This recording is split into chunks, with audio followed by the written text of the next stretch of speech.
नमस्कार दोस्तों, मेरा नाम रिजवाना शेख है।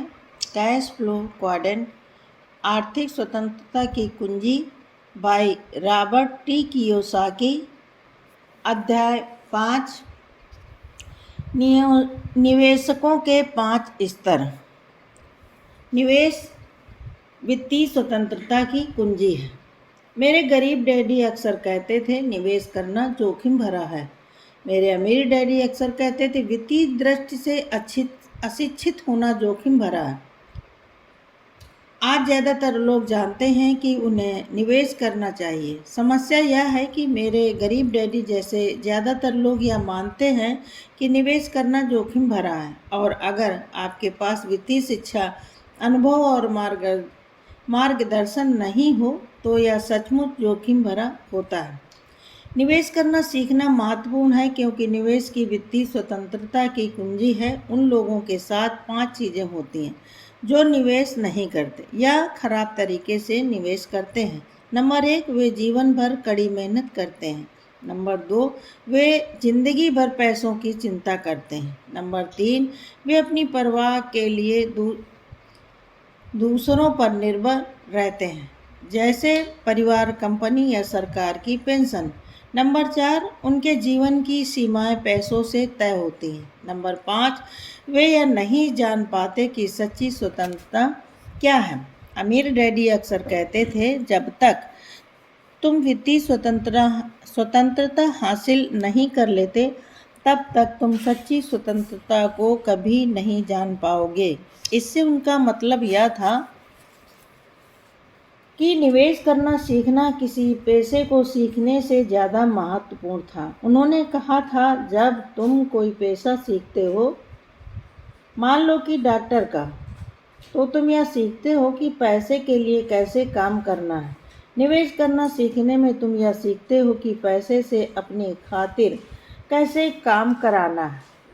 जिस पल तुम पैसे से अपनी खातिर काम करा लेते हो, तुम्हारे पास अपनी स्वतंत्रता का तुम्हारा टिकट आ जाता है। उन्होंने यह भी कहा, जितना ज़्यादा पैसा तुम्हारे लिए काम करता है, तुम उतना ही कम टैक्स देते हो, बशर्ते तुम सच्चे निवेशक हो।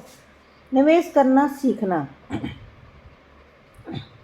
मेरे अमीर डैडी मुझे 9 साल की उम्र में ही आई क्वाड्रेंट के लिए तैयार करने लगे थे। मुझे सिखाने के लिए वे मोनोपाली खेल का इस्तेमाल करते थे। वे बार बार कहते थे, मोनोपाली के खेल में दौलत का बहुत बड़ा फार्मूला छिपा हुआ है। हमेशा इस फार्मूले को याद रखना। 4 हरे मकान, 1 लाल होटल। मोनोपाली का खेल कैश फ्लो का खेल है।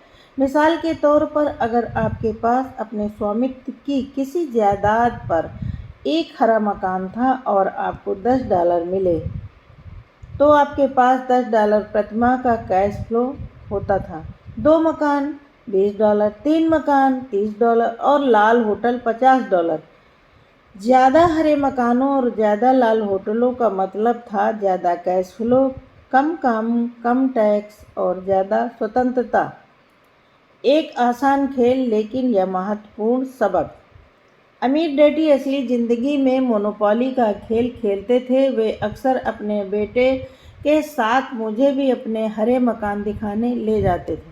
हरे मकान जो एक दिन वाइकिकी बीच पर एक बड़े लाल होटल में बदल जाएंगे।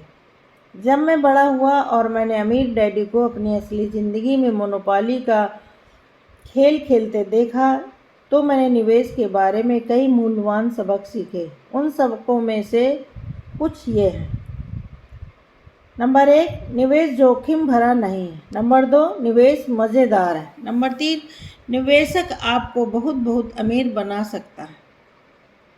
नंबर 4, ज़्यादा महत्वपूर्ण बात यह है कि निवेश आपको स्वतंत्र कर सकता है, आजीविका कमाने के संघर्ष और पैसे कमाने की चिंता से स्वतंत्र। दूसरे शब्दों में, अगर आप स्मार्ट हैं तो आप जिंदगी भर के लिए कैश फ्लो की पाइपलाइन बिछा सकते हैं। एक ऐसी पाइपलाइन जो आपकी जेब में नकदी बहा कर लाती रहेगी, चाहे समय अच्छा हो या बुरा, चाहे बाजार गिर रहा हो या चढ़ रहा हो। आपका कैश फ्लो मुद्रास्फीति के साथ साथ अपने आप बढ़ेगा। और इसकी बदौलत आप टैक्स भी कम देंगे। मैं यह नहीं कह रहा हूँ कि रियल एस्टेट की निवेश करने का एकमात्र तरीका है। मैंने तो सिर्फ मोनोपोली के खेल का उदाहरण यह बताने के लिए दिया है कि अमीर किस तरह अमीर बनते हैं। कोई व्यक्ति डिविडेंड के जरिए शेयरों से कमाता है या फिर ब्याज के जरिए बांडों से आमदनी कमा सकता है या फिर रियल एस्टेट के जरिए तेल से आमदनी कमा सकता है या फिर पुस्तकों से और पेटेंट्स से आमदनी कमा सकता है। दूसरे शब्दों में वित्तीय स्वतंत्रता के कई रास्ते हैं। वित्तीय विशेषज्ञ। दुर्भाग्य से स्कूलों में वित्तीय शिक्षा नहीं मिलने के कारण ज़्यादातर लोग अंधों की तरह अपना पैसा उन लोगों के हवाले कर देते हैं जिन्हें वे वित्तीय विशेषज्ञ मानते हैं, जैसे बैंकर, वित्तीय नियोजक और शेयरों के दलाल। दुर्भाग्य से इन विशेषज्ञों में से ज़्यादातर आई क्वाड्रेंट के सच्चे निवेशक नहीं होते।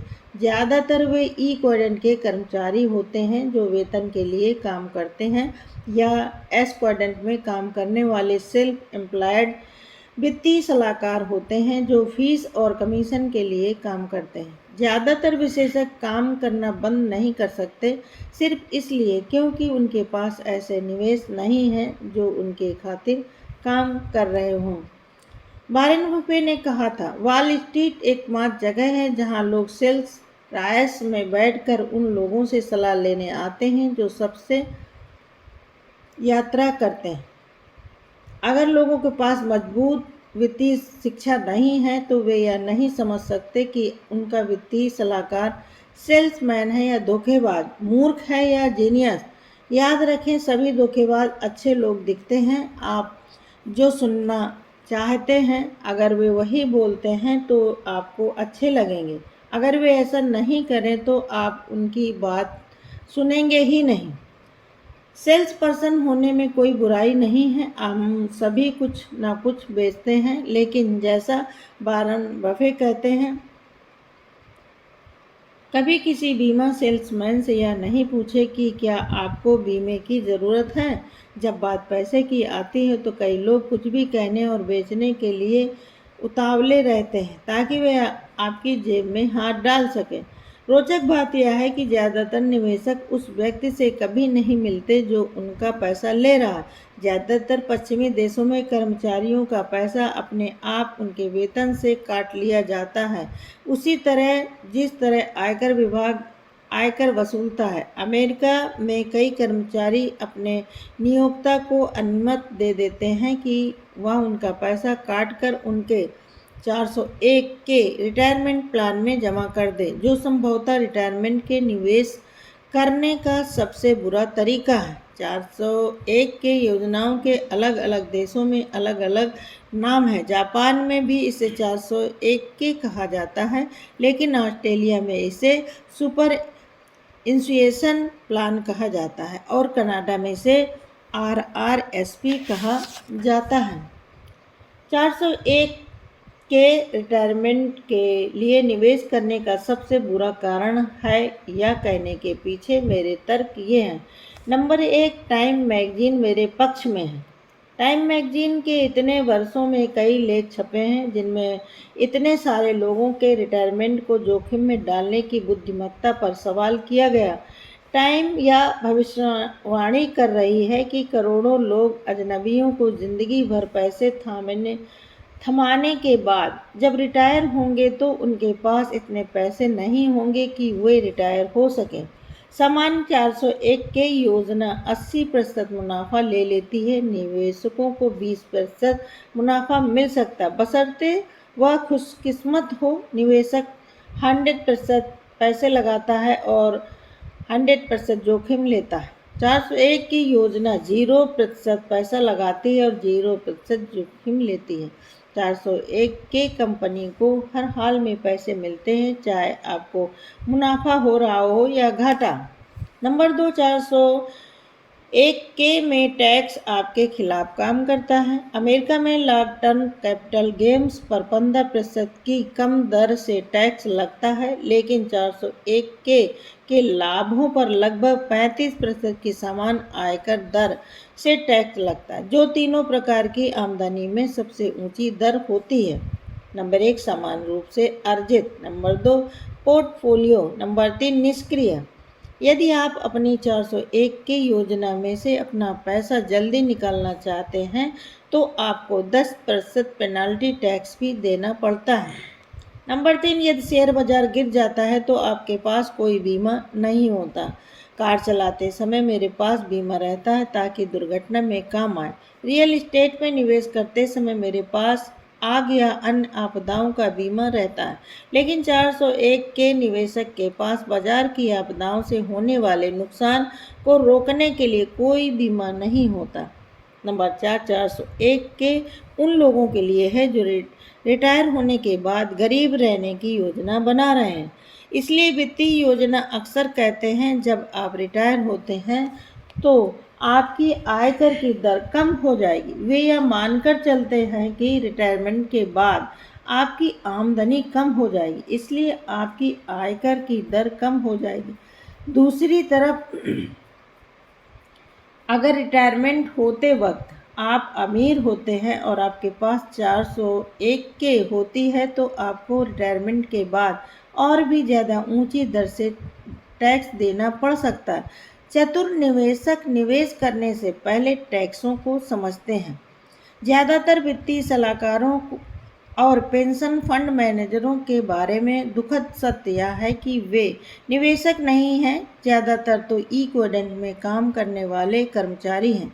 सरकारी पेंशन और यूनियन पेंशन भारी मुश्किल में है और इसका एक कारण यह है कि इन कर्मचारियों को निवेशक बनने के लिए प्रशिक्षित नहीं किया गया है। ज़्यादातर के पास असली ज़िंदगी की वित्तीय शिक्षा ही नहीं होती।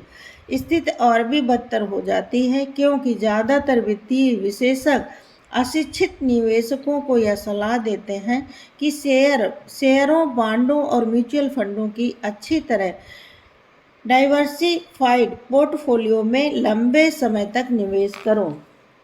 ये वित्तीय विशेषज्ञ आपको ऐसा करने की सलाह क्यों देते हैं? जो इक्विडेंट के कर्मचारी या एस क्विडेंट के सेल्फ पीपल होते हैं लेकिन आई क्विडेंट के निवेशक का नकाब ओढ़े रहते हैं। ऐसा इसलिए है क्योंकि उन्हें इस बात के लिए भुगतान नहीं मिलता कि वे आपको कितना मुनाफा कमा कर देते हैं। उन्हें तो इस बात के लिए भुगतान मिलता है कि लंबे समय में आप अपना कितना पैसा उनके हाथों में सौंपते हैं। आपका पैसा जितने लंबे समय तक उनके यहाँ रहेगा, उन्हें उतना ही ज़्यादा भुगतान मिलेगा। सच्चाई यह है कि असली निवेशक अपने पैसों को कहीं पर लंबे समय तक नहीं रखते हैं, वे अपने पैसों को चलाते रहते हैं। इस रणनीति को धनी की गति कहा जाता है। सच्चे निवेशक का पैसा हमेशा इधर से उधर घूमता रहता है, नई संपत्तियों को हासिल करता है और फिर उससे भी ज़्यादा कंपनियों को हासिल करने के लिए गतिशील हो जाता है। केवल नौसिखिए लोग ही अपने पैसे को लंबे समय तक एक जगह पर रखते हैं। मैं नहीं कह रहा हूँ कि 401 की योजनाएं बुरी होती हैं, हालांकि मैं तो कभी उनमें निवेश करना पसंद नहीं करूँगा। मेरे लिहाज से वे बहुत ज़्यादा महंगी, बहुत ज़्यादा जोखिम भरी, बहुत ज़्यादा कर अकुशल और निवेशक के लिए अन्यायपूर्ण हैं। मैं तो बस इतना कहना चाहता हूँ कि निवेश करने के इससे बेहतर तरीके मौजूद हैं, हालांकि उनके लिए आपको वित्तीय शिक्षा की ज़रूरत होती है। सर्वश्रेष्ठ निवेशक क्या है? औसत निवेशक यह नहीं जानता कि कैश फ्लो के लिए निवेश करने और कैपिटल गेन्स के लिए निवेश करने में क्या फ़र्क होता है। ज़्यादातर निवेशक कैपिटल गेन्स के लिए निवेश करते हैं, यानी वे यह उम्मीद और दुआ करते हैं कि उनके खरीदे हुए शेयर या मकान का भाव बढ़ जाए। जब तक आपकी आमदनी खर्च से ज़्यादा हो तब तक आपका निवेश एक अच्छा निवेश है। यह ध्यान रखें कि संपत्ति की श्रेणी किसी व्यक्ति को अमीर या गरीब नहीं बनाते। मिसाल के तौर पर जब कोई व्यक्ति पूछता है क्या रियल एस्टेट एक अच्छा निवेश है, तो मैं जवाब देता हूँ मैं नहीं जानता, क्या आप अच्छे निवेशक हैं? या अगर वे पूछते हैं क्या शेयर अच्छा निवेश है, एक बार फिर मेरा जवाब वही रहता, मैं नहीं जानता, क्या आप अच्छे निवेशक हैं? मेरा मुद्दा यह है कि निवेश या संपत्ति की श्रेणी कभी महत्वपूर्ण नहीं होती।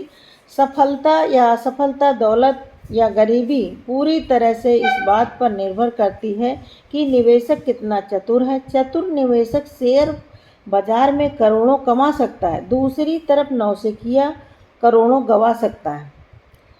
दुखद बात यह है कि ज़्यादातर लोग यह नहीं सोचते कि निवेश करना सीखना महत्वपूर्ण है, इसलिए ज़्यादातर लोग यह विश्वास करते हैं कि निवेश करना जोखिम भरा है और वे अपना पैसा विशेषज्ञों के सुपुर्द कर देते हैं, जिनमें से ज़्यादातर दरअसल निवेशक नहीं होते बल्कि सेल्स पीपल होते हैं जो पैसे बनाते हैं, चाहे निवेशक का पैसा बढ़े या डूब जाए। निवेशकों के 5 प्रकार। आई क्वाड्रेंट में निवेशकों के 5 प्रकार या स्तर होते हैं। नंबर स्तर 1, शून्य वित्तीय बुद्धि स्तर। दुखद बात यह है कि अमेरिका में, जो कभी संसार का सबसे अमीर देश था, आधी जनसंख्या आई क्वाड्रेंट के सबसे निचले स्तर पर है। सरल भाषा में कहा जाए तो उनके पास निवेश करने के लिए कुछ नहीं है। कई लोग बहुत सारे पैसे कमाने के बावजूद इसी श्रेणी में आते हैं। वे खूब कमाते हैं, लेकिन वे जितना कमाते हैं उससे ज़्यादा खर्च कर देते हैं। मेरा एक दोस्त बहुत अमीर दिखता है, उसके पास रियल एस्टेट ब्रोकर का अच्छा काम है, सुंदर पत्नी और 3 बच्चे प्राइवेट स्कूल में पढ़ रहे हैं। वे एक सुंदर मकान में रहते हैं जो सैन डिएगो में प्रशांत महासागर के पास है। वह और उसकी पत्नी महंगी यूरोपीय कारें चलाते हैं। जब उसके बेटे बेटी पर्याप्त बड़े हो गए तो वे भी महंगी कारें चलाने लगे। वे काफ़ी अमीर दिखते थे, लेकिन उन पर बुरा कर्ज था। वे अमीर दिखते थे, लेकिन वे ज़्यादातर गरीब लोगों से भी ज़्यादा गरीब थे। आज की तारीख में वे बेघर हैं। आज की तारीख में वे बेघर हैं। जब रियल एस्टेट बाजार टूटा तो वे भी टूट गए। वे उस सारे कर्ज का ब्याज भी नहीं चुका सकते थे। जवानी में इसी दोस्त ने बहुत पैसे कमाए थे। दुर्भाग्य से कम वित्तीय बुद्धि के स्तर की वजह से वह लंबे समय में शून्य बन गया। वास्तव में वह इतने गहरे कर्ज में है कि वह दरअसल शून्य से भी निचले स्तर का निवेशक है।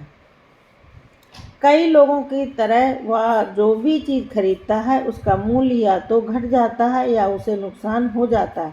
ऐसा कुछ भी नहीं है कि जिसे खरीदने से वह ज़्यादा अमीर बन सकता है। धन्यवाद।